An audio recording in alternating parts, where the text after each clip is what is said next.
hanging out with a guy who I haven't talked to in quite some time. And if you were a street stock fan back in the late 80s, early 90s, especially here at Atlanta Legends Raceway, it was Canandaigua Speedway then. You watch this guy win a lot of races. Steve Pesarek is with me right now. A very special race for us tonight, obviously remembering somebody we know very well. How are you doing tonight, sir?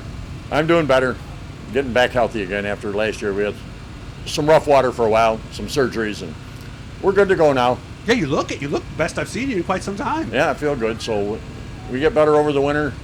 Into the spring, we'll see what happens. I still got the bug, so there's cars for sale. We make them back. Oh, really? So we're not calling it a career just yet? Well, no, I went on vacation. I didn't retire. That's how I put it. Okay. So what if somebody approached you during the week and said, hey, I got a car. You want to drive it in this Saturday's Top Gun shootout? My wife says I can do what I wish, so. Wow. Okay. Happy wife, happy life. So there you go. I'd give it a shot. Obviously going to be an emotional race next week. I know you and Les were very, very close. Yeah, for 63 is when we met, and we worked together. Summers. Mm-hmm. We were in high school, had a couple summer jobs, and worked at the same place, and that's how we met. Where'd you work? Sibley's. Oh, the old department store. Yeah, but they had one in Newark, and I lived in Lyons, Les lived in Phelps, so we were like 10 minutes away. Now, did they have a repair shop like Sears, or what did you guys do? No, they had a garden store, so we took care of that. Oh, we were a couple farm guys, so. Oh, okay. So you knew that business well. Yeah, we knew about the fertilizer and the grass seed and that kind of business. So. When I think of the division, I always think of the two of you guys together, but you actually started, you said, first, before him. I did. I started in 87, I believe. And Les, I got going pretty good, late 89, 90. I was rolling pretty good, and I'm sure Les was sitting there with a beer and said, if that old son of a gun can do it, I can do it. Was there that moment that you remember? No, he would come over to the pits once in a while and break my chops a little bit, and next thing I know, about a month later, he shows up with a car. Rolls it out, and he goes, what do you think? So bring her on. Okay. We're good to go. I would imagine then in that first season, you may have had the edge, did you? Yeah, the first year or two, because I was, like I say, I'd already had 2 or 3 years under my belt. Learn about the car, the tracks that we raced at, but he didn't struggle all that much. He was no? No, he was a pretty crafty guy. We're talking 63, 64, Sodas Point was hopping. You know, Friday and Saturday nights, we'd work till 9 o'clock, and the last guy to Sodas Point with a streetcar had to buy the beer. Ah, okay. So I'm telling you, up Route 88, what a road course. I don't know, those old cars back then, I saw 90 more than once with them through those S-curves and that. Was it unofficial racing, or was unofficial it racing? Unofficial. I just didn't want to buy the beer for $1. Yeah. Gotcha. Well, I don't blame you at that point. And if I remember correctly, before you guys actually got in the track, you didn't have any experience either of you. You guys came in outside of that unofficial racing about as green as you could get, right? Right, yeah. No four-wheelers, no go-karts, no nothing. Was that even a thing back then? Did kids race or no? Nobody did, right? No, nobody did. Okay.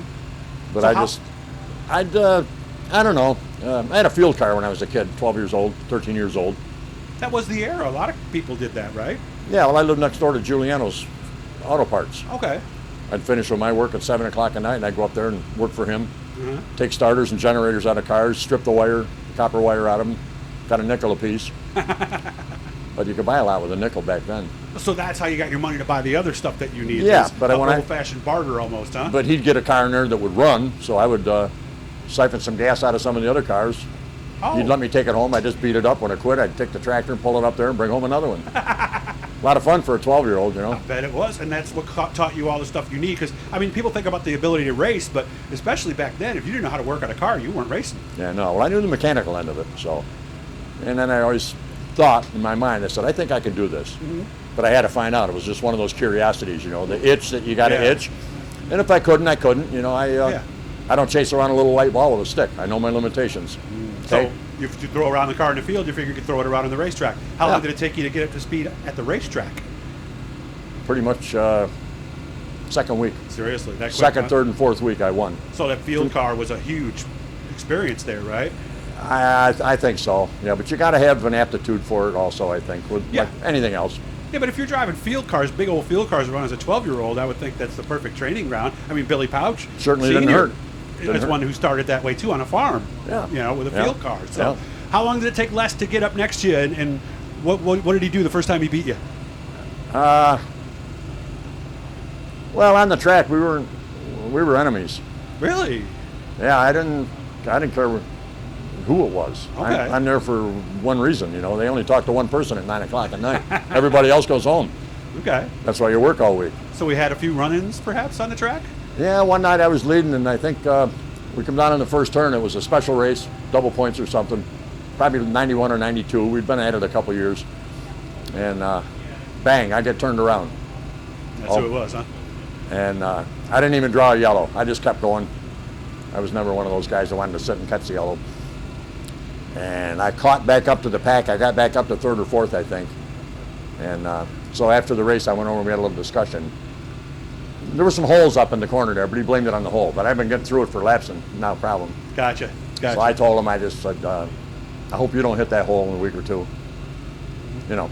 Because when I think of you guys, I always think of you as being very cordial. So cordial in the pits, but not on the racetrack? Is that that's right? true. Yeah, that's right. Yeah. No, cut him no slack. Didn't cut anybody any slack. Because they never cut me slack. Mm-hmm. You know, so like I say, we were there for one reason. Mm-hmm. And that was that. You know, afterwards, when the checkered flag's done, lights are out, yeah, we could get along. Yeah, have a beer afterwards? Sure. You know? Okay. Yeah. Do you remember the first time he actually won? Not really. Like and beat you? You don't remember, huh? No, I didn't win. I was in the top 5 somewhere. I remember going to the scale. Okay. That was the big thing with me. You know, with Just my going stuff. to the scales. Okay. Get to the scale. That's a pretty good night. Top 5, and if you can drive it in the trailer instead of pull it in with a winch, better yet. Okay. So I was all about consistency, and that's how we got so many.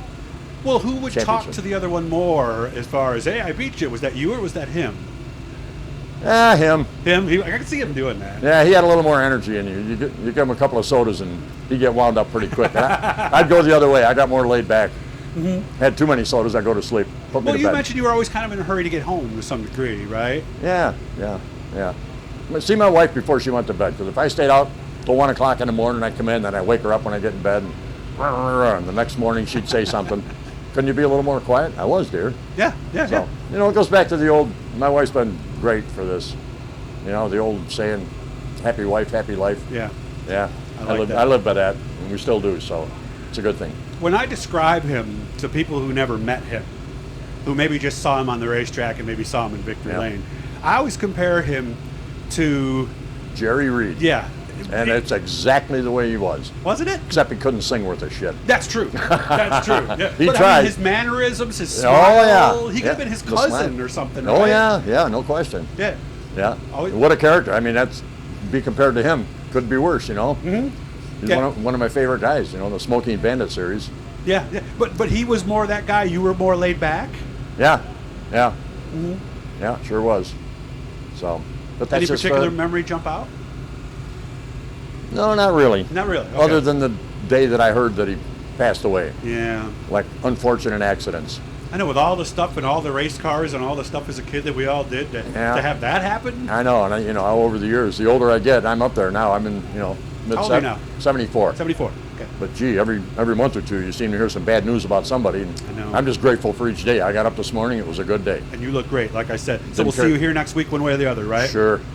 I'll Very be here. good. Again, But that's- yeah, that's so you know, depends on your philosophy, but I try to take each day and get the most I can out of it, because there's no second chance. And Les lived the same way. Yeah, you It's did. just kind of, you can't ponder on why it happened, I guess. I don't. Yeah. You beat yourself up and it just doesn't do any good at all. Yeah. It's just sad, but But good he man went- while he was here. Good man while he was here. And he did go out doing something he loved. I know that was Oh, kind yeah, of his yeah. second love almost. Yeah. You know, we're horses. So that's it. Yeah. So- When you park this thing for the winter, and you know, you look forward already to next spring. Kind of makes the snow and the shoveling and the ice go a little easier. You know. It sure does. That's Good to see something to look you. forward to. I'm glad Yeah. you're doing well, Steve. Seriously. All right. Nice chat. You have a nice chat, okay? I will. Thanks. Bottom corner, see that little blue E down there? That'll tell you when we're doing something new. They'll send you a little message after you subscribe. Does not cost you any money, but that way you don't miss good conversations like this. You take care. I'll see you next week. Bye. Thank you.